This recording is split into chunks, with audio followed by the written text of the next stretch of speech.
Hello everybody, this is Fun Police, and today we are taking another look at a faction guide in Fire and Maneuver. This time we are going over the Kingdom of Prussia, or Germany, as it would be called in the late period.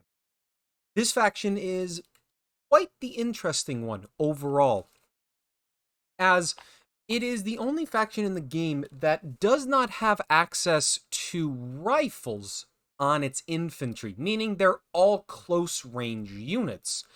However, it makes up for this by having easily the hardest hitting artillery in the entire game. The Krupp guns are extremely effective, and once we get into the units, we'll talk about them more. But it is an interesting combination of relying on a mixture of artillery and large amounts of efficient infantry in order to win as Germany. It's a difficult faction to play, and although it's described as intermediate, I would say it's a little bit harder than that because of the requirement to use efficiency a lot within this faction. But if you enjoyed today's video, make sure to like and subscribe in order to not miss out on any more content, as we are running through all of the nations in Fire and Maneuver, and you don't want to miss out on those. But anyway, let's go and jump into the unit discussion.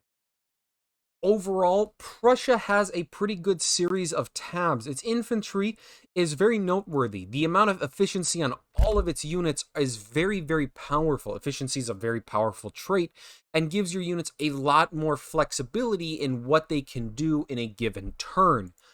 Their cavalry is probably their weakest tab, although it is able to fill the roles that you need, especially because Prussia notably does lack in melee, and this tab can give it some nice utility in that regard.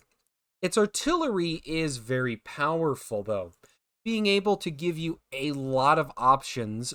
The Krupp artillery is breech loading and range drill and is very, very powerful. But before we get into that, let's start off with the infantry. Namely, starting off with the Landwehr, a unit that is one of the cheapest infantry within the Prussian army, while still retaining that efficiency. Now, they are militias, which means that they are on the weaker side. No open order because of the militia tag, alongside breakable and low cohesion, means they die quickly in combat. However, efficiency and breech loaders still allow them to be very deadly, and this means they can trade up quite effectively against a variety of units. They're very useful, and you'll commonly see a couple squeezed into Prussia builds because they're just so dang cheap compared to the rest of the Prussian forces. You also have your line infantry, your good old standard one. There's not a whole lot to say. These guys are just really good. They're well statted, they have efficiency, and they have breech loaders. They're durable enough to sustain themselves in combat, and they can dish out a lot of damage if you utilize efficiency well. Pretty much something you're always going to see at least a couple of in your builds.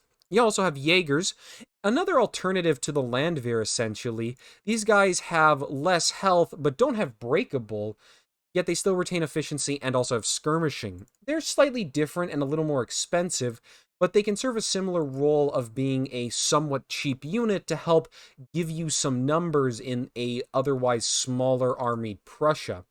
They also have guard rifles, an elite unit, essentially a bigger Jaeger. They also sport range drill. Range drill is extremely powerful when you combine it with breech loaders and efficiency. And the guard rifles hit very, very hard, although this does drive up their price quite a bit, meaning that if you're looking for cost effectiveness, they can hit like a freight train, but at the same time, you're not going to have a very big army if you're bringing a lot of those guys. You also have the Grenadier Guard, your first heavy infantry. These guys are essentially big line infantry with more health, or more cohesion, I should say, and also melee drill, making them far more durable as a unit. And that is something that Prussia does benefit from. They don't have, in the early period, they don't have any other melee drill infantry, so the Grenadier Guard can serve that role quite well while still acting as essentially a big line infantry. And then finally, the Foot Guard. The Foot Guard combines efficiency and range drill on a heavy infantry. If you saw my France video, I talked a couple times about how good their efficiency range drill heavy infantry was, and the foot guard is in a similar role. Having breech loaders allows them to deal massive amounts of damage, and their durability is very high. The only reason that they're not as good as the French ones is they don't ever get access to rifles, which is a real knock against them. But regardless, they're still extremely strong, and as long as you can afford them, they can be extremely effective. Moving on to the cavalry, the Prussian cavalry starts off with a unique hussar unit. Having efficiency means that this hussar unit is actually far more worthwhile than its counterparts like the hussars in France. Although they are still on the lighter side, efficiency means that they are far more effective at moving and, say, dismounting and then taking shots. This is also helped by the fact that they get access to breech loading carbines, and they can deal a decent amount of damage and be essentially a very mobile version of your infantry. You also have Uhlans, which are actually unique as one of the very few options for shock within Prussia. Now, they do cost quite a bit, but they are pretty durable as a light cavalry. 6 health and 4 cohesion is quite good, and the option for shock makes them always a decent consideration because Prussia just doesn't have many other options in that regard. You also have the Dragoons. The Dragoons are essentially big versions of the Jaegers, having efficiency in skirmishing. They have far more health, although they do cost a fair bit more. They can still be very, very effective and essentially provide you with a very difficult to catch unit that is durable enough to slug it out. And then finally, the Cuirassier is your final one and is probably the most cost-effective melee unit within Prussia. Being able to make it melee only gives you a decent tool in order to engage enemies in melee, and its high stats and melee drill makes it ideal for those melee scenarios. Then to round things off in the early period, they have 3 options for artillery. You have the 4-pound Krupp, which is a basic Krupp gun. Breech loading and range drill is an extremely powerful combination on artillery. Hits like a freight train, and you can deal upwards of like 6 damage with this gun to any unit, which is enough to break any unit's cohesion and deal significant damage to it. Combine that with suppression, and Krupp guns are monstrous artillery pieces, and they hit very, very hard. This is also true for their Krupp horse version, which is simply you're paying a bit more, but you are essentially just getting a slightly more mobile version. The only thing that keeps Krupps in line, really, is the fact that they have cumbersome. Krupp guns are not able to pivot, meaning you have to be tactical with setting them up. And in the early period, they also are limited in their range, only having 3 range. They do retain a 12-pound field artillery, which doesn't have cumbersome notably, and is able to pivot and deal good damage. It doesn't have the range drill or breech loader, meaning its damage is much lower, but it is more tactically flexible than the Krupp guns, and that does give it a little bit of value for the Prussians. An example build in the early period Prussia is a combination of 1 foot guard, 1 guard rifles, 4 line infantry, and a horse Krupp. Overall, you're not going to have the biggest army, but you have a lot of range drill, a Krupp gun that is more mobile to keep up with your units, and plenty of line infantry to fill out your forces. As long as you use your efficiency well, this should be a relatively effective build at dealing high damage to the enemy, while not making it so you only have like 4 units within a given build. A second idea could be something like leaning heavily on your elite units, utilizing double foot guard and double guard rifles to maximize your damage, and then having a basic Krupp gun backed up and protected by some Landwehr in order to keep it safe while your elite infantry tear up the battlefield.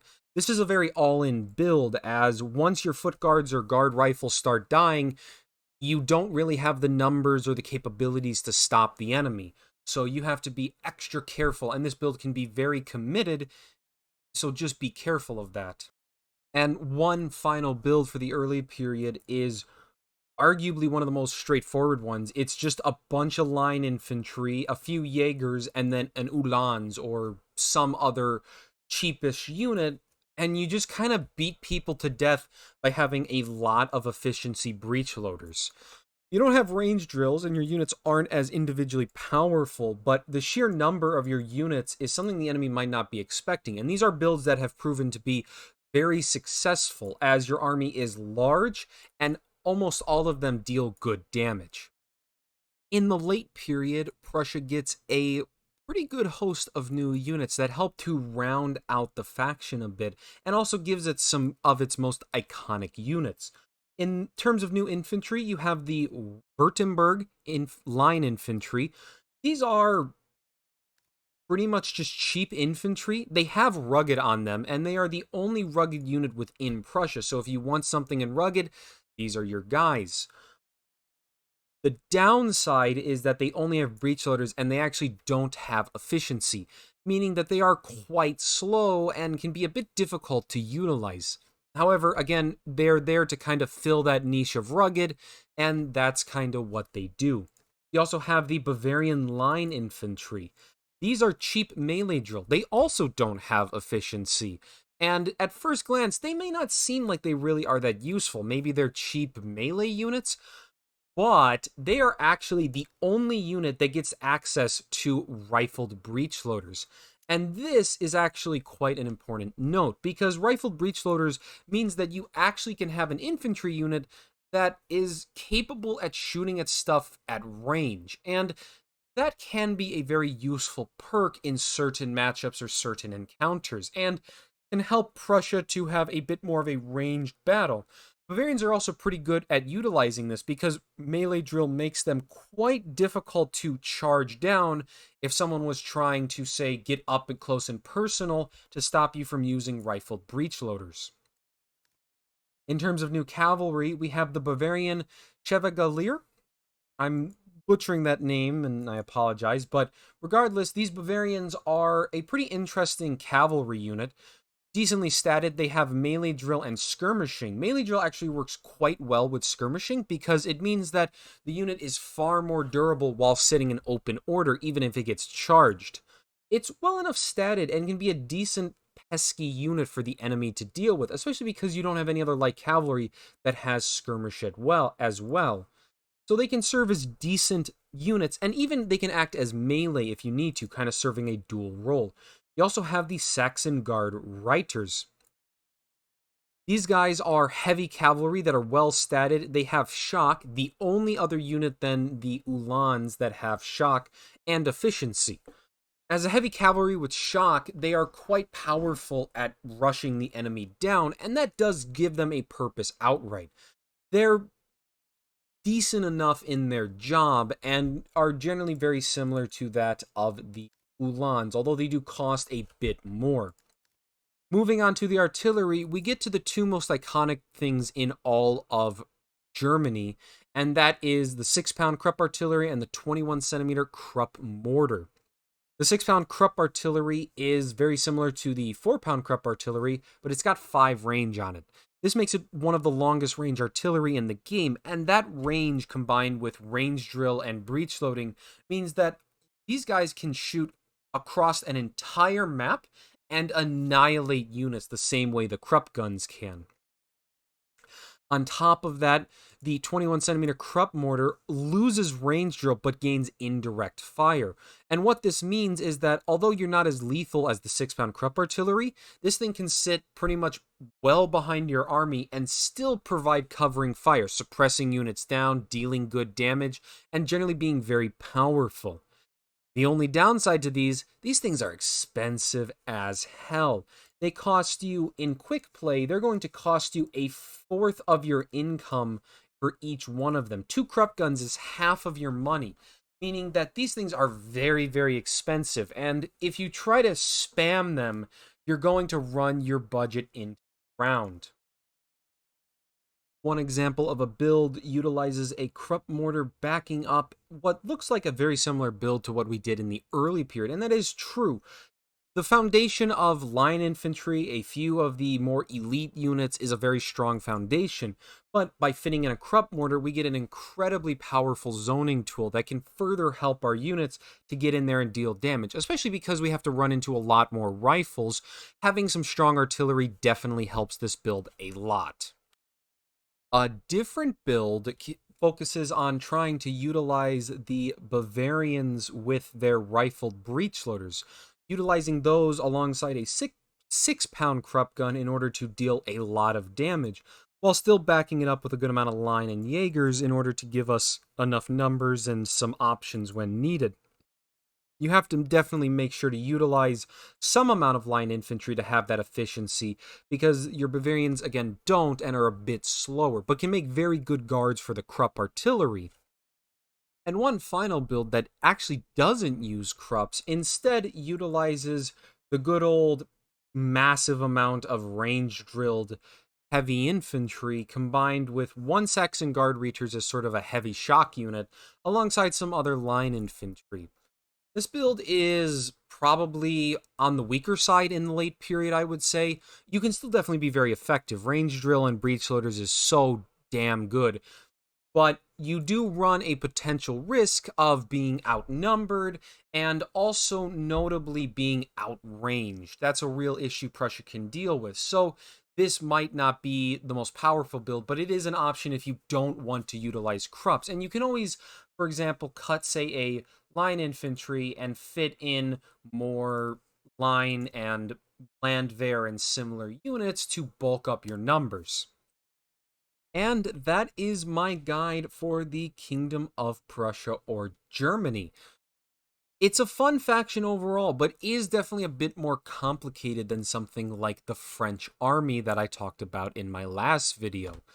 But it's proven to be a very, very effective nation, and it plays very uniquely. The lack of rifles on its infantry, the power of its artillery, it's a very interesting dynamic that players have to work around, as the nation is both blindingly fast and in your face, but also needs to set up powerful, devastating artillery. It's a cool sort of combined arms strategy, and it makes Prussia very unique within fire and maneuver. If you enjoyed today's video, again, make sure to like and subscribe, as I'm doing a guide for every single nation in fire and maneuver, and you don't want to miss out on those. But otherwise, that is all I have for you today. Thanks so much for watching. I really do appreciate it, and I hope you all have a good day.